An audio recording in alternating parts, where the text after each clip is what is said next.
আসসালামু আলাইকুম। এই আপডেট ফার্মার ব্লকে সবাইকে আবারও স্বাগত। আজকে নতুন বছরের সবাইকে হ্যাপি নিউ ইয়ার শুভেচ্ছা রইল। আর আজকের এই প্রথম দিনেই আমি গমের ছত্রাক বা গম হলুদ হয়ে পচে যাচ্ছে সেই ব্যাপারে আপনাদের জানাতে চলেছি।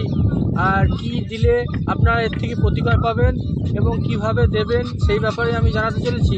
আমার চ্যানেলে কেউ নতুন হয়ে থাকলে অবশ্যই সাবস্ক্রাইব করে বেল আইকনটা বাজিয়ে দেবেন এবং সমস্ত ভিডিও একের পর এক দেখে নেবেন।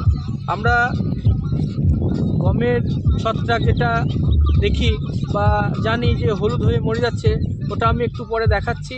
তার আগে আমরা কি দিলে সেই থেকে প্রতিকার পাবেন সেটাই আমি দেখাচ্ছি। এই দেখুন আমটি, এটা অমিতি, এটা এই প্যাকেটটা আপনারা এই রকম 16 লিটার ঢপে 3 ঢপ করবেন এবং দেবেন।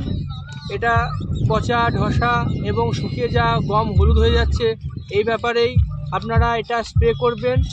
আর আমরাও স্প্রে করব, তখন আপনাদের দেখাচ্ছি। আর এটা গুলে আপনারা স্প্রে করবেন। চলুন আগে আমার গমের যে ছত্রাক লেগেছে হলুদ হয়ে গেছে সেইগুলোই আপনাদের দেখাচ্ছি। চলুন। এখন আমরা জমিতে চলে এসেছি।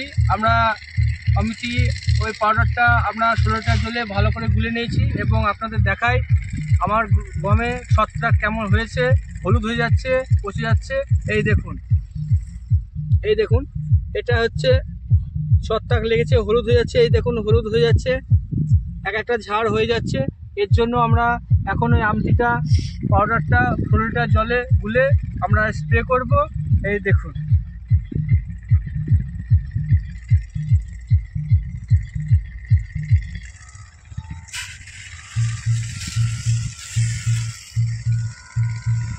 দেখেন আপনারা এরকম করে স্প্রে করবেন, প্রত্যেকটা জায়গায় সুন্দর করে করবেন, এড়িয়ে না যায়। আর এইরকম নিত্য নতুন ভিডিও পেতে হলে অবশ্যই আমাকে সাবস্ক্রাইব করে দেবেন। আর কোনো কিছু জানার থাকলে কমেন্ট বক্সে কমেন্ট করবেন। আসসালামু আলাইকুম।